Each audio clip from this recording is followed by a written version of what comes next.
gone from doing what you're doing outside of prison to being in prison. Obviously, no drugs.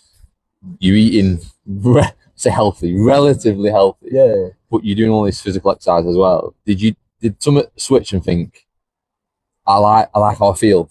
I want to stay like this. So when I got out, obviously, my first meal when I was out was like a mixed kebab. Yeah, obviously. Yeah, I missed it too much. First actual meal. Obviously, I was out on tag, so I had to be home. So I got good hours on my tag as well. It was like 5:30, 10:30 at night. Okay. Which is a long time really for my tag, but because of my job, because I was back in scaffolding, they agreed it. I was ending up with my tag on my wrist. Oh really? Yeah. So my mum's house, she had like steep stairs. So as I was going up, because it was narrow and steep, I clipped it like that and it snapped. So I sat by the phone all night waiting for him to turn up the income. Come 2 days later, and he was like, "You snapped your tag." I was like, "I'm not." "You cut it." I went, "I'm not." You can see that it's pulled out. Yeah. And he was like, "Well, have you done that?" I was like, literally showing him upstairs. So you need to put the phone upstairs as well. Why? So because it keeps saying I'm not there when I'm in bed. So I'm having to run down 2 flights of stairs to answer the phone to tell him in the house. It's like, yeah, but you're saying you're not there. So, well, there's something up with the tag then. Tell him to send someone else. Anyway, I used to struggle before I went to jail with my ankles used to swell up. I was on my feet all the time. And I didn't have, I found out, not personally, but just from eating them, bananas used to stop it. Okay. It was like there's too much salt in my body. I went to doctors and everything, and he was like, "I don't know what's up with the took blood test, nothing." And I had a banana which one day, and my legs just like following day were gone. And then every time they swelled up, if I had a banana, they just stopped. So I just carry around bananas. Yeah, so I like bananas. Anyway, so obviously, do you know what? When they come from a tag to change it, I was like, "Can I not have it on my wrist?" I know you can have it, but it's got to be doctor's noted. So like 2 months of snapping it. I've snapped it twice by this point. And it was getting tighter on my ankle every time they did it. So they said, if you can get a doctor's note and this, that and the other. So I went to the doctors, told them, they give me a printout of my legs from swelling up. And I got it on my wrist. So I only had another month on that. And I got into the gym 24 hour. I think I started at that Anytime Fitness near me. Oh wow. Got into that. This was as soon as you got out? Yeah, straight away I got back into training properly. Kept it up. I've always been naturally strong. I won't say fit as cardiovascular fit, but I was always naturally strong. Yeah. And with that, obviously, I've tried to make myself fitter with running, cross trainers, stuff like that. And then obviously, times progress, jobs change, working away. Sort of got harder to train, started piling the weight back on. Food out here plays a massive part, especially when you like takeaways and food like me. So put like weight back on, take weight off, put weight on, take weight off. I tried test, growth, train, tried them all, every sort of drug alternative to cocaine and stuff. I've tried it all. Sometimes it worked, sometimes it didn't. You know, you have tests, you have too much of it, you put weight on. You have a little dose, you can strip it down. And then obviously, it's like getting the motivation to go training as well. Especially when you're on your own, like you start with your mate drops off, comes you on your own, it's hard. So I take it from doing all that, trying all these things, getting out, trying to keep fit, at what point did Rob then go? So it reach out 2023, I think it was. Right, okay. So obviously with being out, I've done some charity work for street soccer. Done like 24-hour football, 24 matches, 24 hours. Wow. Done that twice. I did lockdown 24. So obviously when we had COVID. Yeah. Everyone trained at home. That's when I really got fit. I got back to 3 miles in 21. So I got really fit again. Through COVID. Yep. Obviously got involved, still involved with the charity work. And at this point, you're not doing anything to do with dealing? No dealing, no. You're done. Nothing, I've just completely spun my life around. I managed to buy my first car, which is the car I've got now, Sirocco. Yeah, Sirocco, yeah. So I think the advantage you had is most people struggle coming out of prison. You come out to nothing, whereas so when you come had a out, supporting family. if you've not got that support unit round you when you come out, that is what I said. I've been back into Forest Bank speaking to people on the course that I took. Yeah. So my plan eventually is to go in and do a 6-week full course for them. Is this what you've been in talks with at the moment as well? No, that's something else. So I've been back in and spoke to the staff, spoke to some of the officers that used to be the officers on our wing. Yeah. And then the lads that do the course now, so they can't see obviously what we can see out here. And obviously I'm on LinkedIn, I'm on Facebook, Instagram, a lot. Yeah. And I see a lot what's going on for prisoners as well. So they're like, what's the main problem? So they're telling me about like the housing situation, that they have to pay 1,400 quid a month for housing. Oh, really? They've got a job. So let's say you go out, you get a job. Yeah. Basic money is 1,400 quid. So if you're giving so you're tipping up 1,400 quid for living in it. And that's your house, it's gone already. Your money's gone. Yeah. So where would you rather be? You may as well go back to jail. Yeah. 4 meals, clothes on your back, warm bed, TV, and earning 8 quid, 9 quid a week. You do hear a lot of that though, don't you? And I said that's the problem right there. Part. Now what they should do, in my eyes, is give them like accommodation for like, I don't know, 350, 400 quid a month for 6 months. Get them on their feet, bit of money behind them, help them find a house that's suitable for them. After obviously they built it up with the gym and the jobs and stuff. So obviously I had this conversation with them because obviously I can see what they can see, but they can't see what we can see. Yeah. You know, as being cons, like the problems we come across. Like nobody wants to touch you, nobody wants to work with a con. You're a con, you're always going to be a con. Yeah, exactly. Like you just get, no matter what, branded, don't you? You're a con. Because you had the advantage of going back into your family scaffolding business. Yeah, so obviously I got mates who own firms, I've got family that are in who've got like big in companies. So I always end up on my feet anyway, and I was qualified at the time. And I don't want to be big headed, but I'm good at my job. Yeah. I've got like a bit of OCD. I'm a bit of a perfectionist. People used to hate working with me. I want it done right. So if you do it right first time, you don't go back to it. Yeah. And it's like, so when I was speaking to the cons then in the jail as well, they was like, so what are you doing now? It's like, quit scaffolding. I'm selling meals. I've sat where you are. No, you've not. I said, I have. I was on D2 and they looked at me and was like, D2? That's the nonsense. I was like, mate, it wasn't nonsense when I was here. Nonsense was C2. All right. I was like, so they're laughing a joke about it. And I said, like, you can listen to these all day. Like, I've been in this situation listening to them. Or you can listen to me. Like, I've been in your experience. Like, it's not the be all and end all. Keep coming in and out of you. And like, if you get on with these, when you get out. These will help you do this round. Okay. They'll help you do anything you want to do, like course wise, job wise, housing. You know, if you're struggling, like mental health. Like I contact them all the time. Like I've been in a few meetings about my business at the moment. Yeah. In regards to maybe potentially expanding, but I don't know whether the company just see me because I'm a con. So I'm going to speak to one of my friends from this charity to see his opinion on it. He's like well into business and stuff. Yeah. See his point of view and see where I can go from there. Because obviously that's what they're there to, the support network's there with them. Yeah. So like when you're part of it, you're like part of another family. Same with gym. When you go to the gym, like if you don't go to the gym for so long, certain people start asking you, like, you all right? Yeah. Something up. Or when you go in the morning, like I've been going through a few hard times like lately. You know, some days I'm not feeling it, some days I am. Like say, even if you go to the gym and you're quiet, because you're normally quite loud, if you go and speak quiet. Like last week, obviously, my mind's been everywhere with everything like going on. I got another meeting about some app. Currently, I'm waiting for my website to go live. Looking for a unit. So it's like all playing on in my mind. And like people was asking me the other day, they was like, "You all right?" Like, send me a message. Like, yeah, I'm fine. Just like you're a bit quiet today. It was like, I know.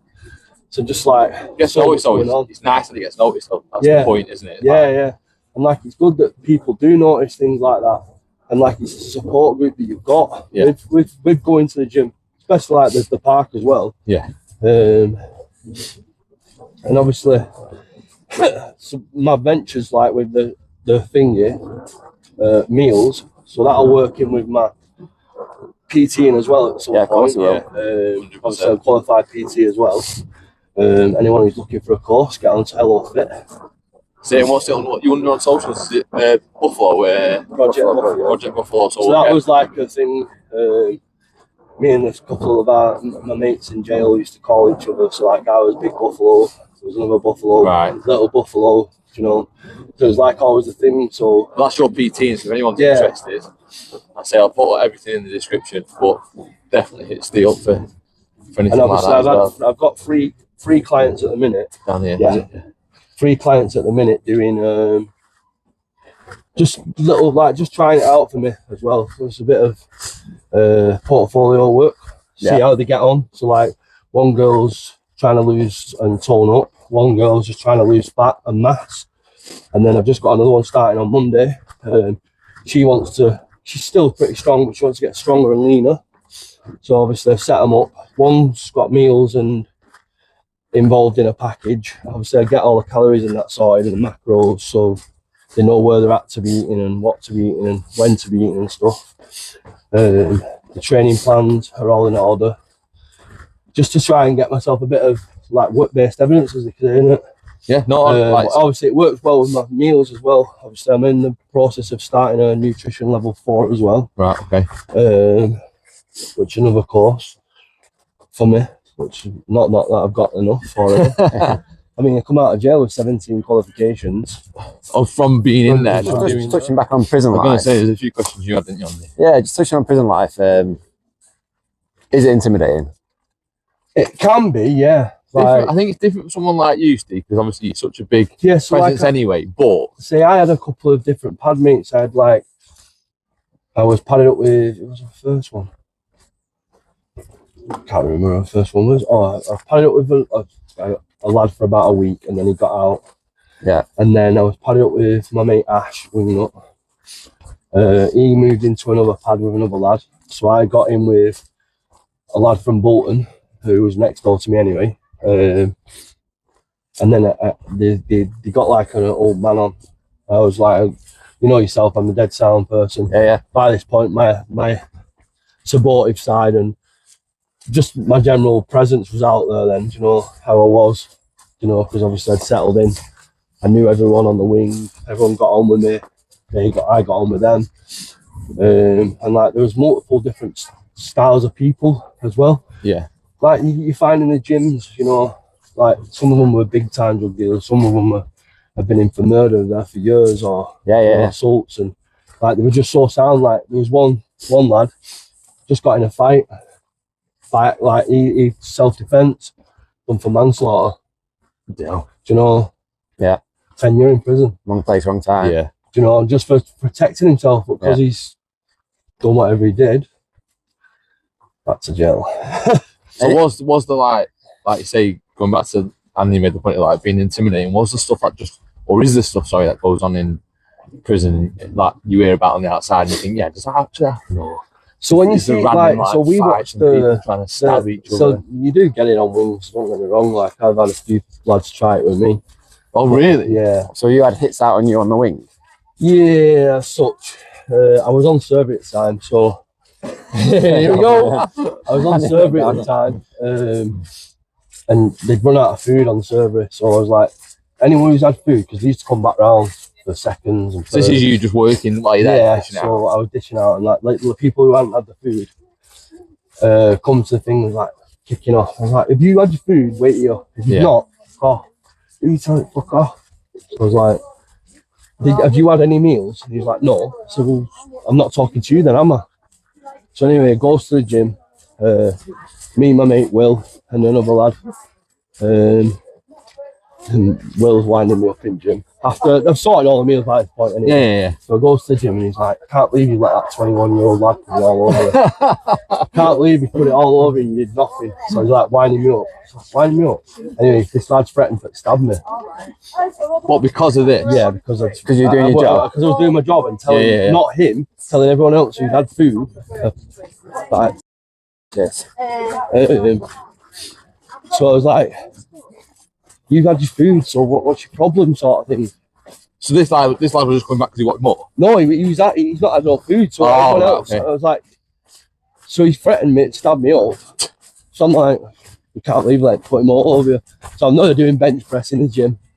I went bang, put the weights down, get me on that wing, walked straight down the wing to his pad, opened his door, kicked his door open, he stood up, I just went bang, put his nose in back of his face, grabbed hold of his head and went bang. I used to have a scar, I have still that scar there, where his tooth went in my knee. So he's a fucking muppet now. Anyway, goes to my pad, sits down, like temper fuming. This officer, she was sound, comes to my door, shuts my door. You've lost your hands, you do this, you do that. You've lost everything. Anyway, so I was like, right, whatever, don't worry about it. You're not getting anything. I was like, whatever, shut up. Anyway, 2 minutes later, comes to the door, opens my door. Come on, ding dong. She was sound, she was funny. And she goes, come on, ding dong, get out. It's like, nah, she said a thing straight, you haven't. She'd spoke to her. They can't keep them in check. Right. So as much as you can see it on telly, like they think, like it looks like they keep them in check. They can't keep certain people in check. Yeah. So you need somebody like in the circle. Like get on with you. To like keep them in check. Yeah. Especially the YOs, the young offenders, because they're just rowdy. Right. So the police have to be almost happy that you gave him a bit of a scene to. Yeah. Not as such a I would never ever think of doing it, you know what I mean? Yeah. But he like threatened to stab me, and when I went in his pad, he was like trying to make a shank as well at the same time. Yeah. So I was just like, right, you've just been done. Anyway, it happened again a few months later. Another lad, so he just got his nose put back in your face. and doing that sort of thing. Used to call, the officers used to call me the butcher. And I was like, what, you're calling me the butcher? Because you just go in 1 hour. But doing that sort of thing, is that not risking you staying longer in prison? Yeah, but like say, certain things you can do what they can't do. You can give someone a good eye and they can watch it and it's not happened. Right, okay. So you know what I mean? Goes back. So when you're on that sort of wing, like it was enhanced, it was like a quiet wing. Everyone got on, everyone got to do things. Yeah. You was looked at like if you went survey, like and thing, they sort of things out. Like I had issues with my teeth while I was in there. And to get an appointment, you were looking at a month for a dentist appointment. Right, jeez. And like, I only had a filling fall out, and he was like, "Nah, the dentist is saying it's go that way. No, in fact, go that way." Dentist was like, "It needs to come out. It's broke. It's cracked." Yeah. So as he put it in, he's like, "It is now." It wasn't before the filling's in my hand. Because we was on that wing, we was looked at as like the privileged ones as well. Right. Okay. Like you've got better access to the thingy as such, you know, because everyone got on, like there was no trouble, no knife, no thingies, and everyone wanted to be on that wing. If you were on that wing, you wanted to be on that wing. Yeah. Like it was like they called it the enhanced wing, and it was just quiet. Like it was good, you know. So there wasn't too much going on. No, there was a few scraps, a few nonsense. Tried blending it on wings and stuff. Like we had one come on doing backflips and somersaults. Everyone was buzzing off him. It turned out he was a wrong one. He was a lad that he'd come on telly at the night. So like people was like, get him off this. I was going to say, is it true with stuff like that? And obviously, someone comes in and they're in for those sort of reasons. Is everyone on that person? Yeah, like, straight away. Like they're behind the door straight away. Yeah. Like behind the door, locked in. Yeah. As soon as I found out. Did he get moved straight away then as well? Yeah. So everyone's put behind the door. He banged up till they've been moved off. There is some like they had a lockdown in there, and there was literally only survey lads out. Really? So is it called martial law when you kind of like rule on yourselves? You know, like you say, you got police officers, but then you got like your own little. So like in prison, you mean? Yeah. So like, no, it didn't really happen while I was there, but I know what you mean, where they take control over the. The inmates take control. Yeah. So I think one of that has happened since I've been out. I don't know what it's actually called, but yeah, where cons try and rule the roost. Yeah. As such. So you weren't too bad. We got on with all of them, everyone on the wing. Like we had some old people, some young people. Yeah. There's some sounds, like I said, some drug dealers, some were in just in and out. So like you see some people as well, and you'd be like, "You'll be back in 3 months." Yeah. How do you know? So because he's been in already. He'll be back in 3 months. No longer past the 3rd month, he's in again. Yeah. Do you know, he's on recall. He's only in for 28 days. I know you said then as well, like, obviously, I've never seen this side here. I think just because, one, you've probably turned your life around massively anyway, but when you was in there, you were saying you just go and fill someone in. Yeah, like I didn't like it, but like if it started on me, like it's fight or flight, innit? Like it's a natural thing that anyway. So like, do you find that you don't do that? You're gonna say I haven't really got a temper, but I have. When it switches, it switches. Yeah. But like, try to put it away and like, since getting out, it's like find a negative. If you've got a negative, find a positive from it. Yeah. There's always a positive with any negative. It's a good outlook. And I was always much more of a positive person. Yeah.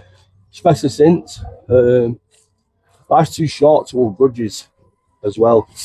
And I find that if you hold a grudge and you hit like fall out with someone, you might regret not speaking to them before they passed away. Yeah. Like, I regret I didn't speak to my granddad before he passed. Oh really? And not spoke to him, but not for any reason. I just not spoke to him. So it's like not making that time for someone and then him passing. It's like it's bad, really. So like when COVID hit, my nan was on her own. I used to take my nan shopping, try and make up for what I'd done with my not done with my granddad. I took my nan shopping, took her out for food. You know, during COVID, when you can only go out with you 2 minutes. Bubble shit. Yeah, it's a bubble. So I used to make things, and obviously she's got dementia. She's been in the care home around the corner from our house. My mum sat with her all the way till literally her last breath. Yeah. We carried it. My granddad's coughing and we carried my hands. Yeah. It's like it's too much to hold a grudge. I think these days. It's like you might never speak to that person, and something you might regret not speaking to them as well. No, I think it's a good outlook. It's good to have like positive thoughts. It's good for mind and body. Negative energy rubs off on other people as well. It's like if someone's really negative about something, it's like I really you don't want to be around them, do you? Do I really want to be like that? And I think that's why I end up with when I've got into the meals, started enjoying it, eating better, training better. Meeting more people. Like a few of the customers that I've got, I've become really good friends with. Like they've got other outlooks and stuff like that as well on life, and business and such. Some make content for me, some give me ideas, stuff like that. No, so you've got a really good community around you. It builds a good network as well, doesn't it? Like yourselves, obviously. What you're doing now with the podcast, like letting people see other people and their lives and how they're about. That was exactly it. Like when I tell some people used to ask, I've had somebody ask me actually not long back. So where'd you come from? What you do? Like, I'm from Bolton. Yeah. Not from Blackpool. I'm from Bolton. So I wrote Rivington now. Of course. Point for us. But like somebody asked, like, where'd you come from? What you do? Have you got this? Have you got that? Like, I've got a food hygiene because I had to do that for certain. Yeah. Got cleaning as well, fully insured and all that. But like, nobody knew my background, so I put a little bit of a post. It's not much of a post on my Instagram. It's got a few pictures of before and after. Yeah. I've come through a weight loss transformation. I've been at that massively. Yeah. Especially on the pictures at the minute, from where I was to where I am now. Well, no, that's it. That's the reason why we sort of reached out to you anyway, because we sort of had an idea of a little bit of a background, obviously not too much, but we just thought it'd be a great place for you to tell like a lot of people, story. Some people are ashamed of where they've been, and like, I'm not ashamed. I'm ashamed of what I've been through, but not ashamed of where I've been. Makes you the person you are, doesn't it? Yeah. Like I wasn't met half of the people I've met. No. They haven't been in the situation where I'm in. No, exactly. Some of the people I've met have become really good friends. I speak to half a dozen of the people in jail. You find out in jail who your true friends are as well. Yeah. Like you see who's there for you and who's not there for you. Like you said, I think what you've done really well is you've taken what might have been seen as a negative and you've put a positive on it. It's a positive spin on everything. Like it's a positive spin on life. Like I don't want to be one of them people that's 60-year-old like this, struggling to walk as well. No, I know. I think if you look at the stats of successful stories after prison, I bet it's very low. Yeah, it is, because there's not many people can get. Like they say, there's not much help you can get, but there is as well at the same time. But if you don't know about it, like, find out, yeah. But it's great that you're going back into prisons. Yeah, so that was one of the great opportunities I've had as well since, and that's through literally this charity that I've been working with, Street Soccer. They invited me to an auction, and when I was there was like the governors of Forest Bank, there was like head of education Forest Bank, there's like all the vetting team, you know, stuff like that, and like people that have owned businesses and all this. And I turn up like, I don't really wear jeans, so I'm turning up in a pair of jeans and a t-shirt, and I'm at this auction. I'm only there just to see and sing, like speak. Yeah. Well, I didn't even speak proper. I just spoke to a few of the people, and the governor just turned around and said, "Would you be up for coming in to like tell us your story and stuff?" Yeah. Like, well, yeah, if I could get in. Like, I've worked in prison since, done Thorn Cross, style, scaffolding. You know, I've done all them and worked in them. So, like, if I can get in, yeah, I'm always up for coming in speaking. Leave it with us. 12 months. I felt nothing of it. 12 months later, I get an email off the vetting team from the prison, obviously through the Street Soccer. Yeah. They'd already got my details and stuff. Filled it all in. Got in, went in, had a chat with them. Been in and spoke to the lads. Obviously spoke to the other thingies.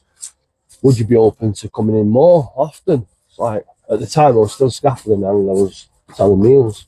So I was like, yeah, I can try and make it work around it. And filled all the vetting forms in again. I'm due to go in for another conversation in the next month or two. That'd be brilliant though, won't it? Again, like giving it's a different course, because obviously every 6 weeks the course changes. So to have someone come in and speak to you, like if I'd have had that there, well, not me personally, because obviously, but other lads, you might have changed their outlook on getting out as well. Like, it's different for you when you're in that situation. It's hard to see past the light, you know, the light at the other side. 100%. And just like being in that environment, it's different. And then to go through, like, the first time I pulled up to go back in, it was like so daunting. Like, I looked and I was like, there's the gates I drove through, there's the gates. My brother was in there years ago. I only did like 3 weeks, but I'm talking 15, 16 years ago. And I was looking, I was thinking, I don't want to go in here again. And my friend Tony come out and he was like, yes, Steve, I can't believe you're here, blah, blah, blah. I was like, I'm going to be honest with you, Tony. I nearly drove off. He was like, yeah, but you didn't. So I was like, let's go in. So you get what you used to get as a prison card, you get as a visitor's card.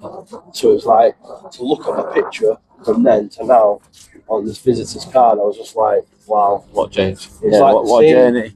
You walk through the same corridors. I walk down, he's taking me around, and looking and thinking, this is mad from a different aspect of life. Like now, because obviously I've been in there and like walking around now, like it's like, what, you know.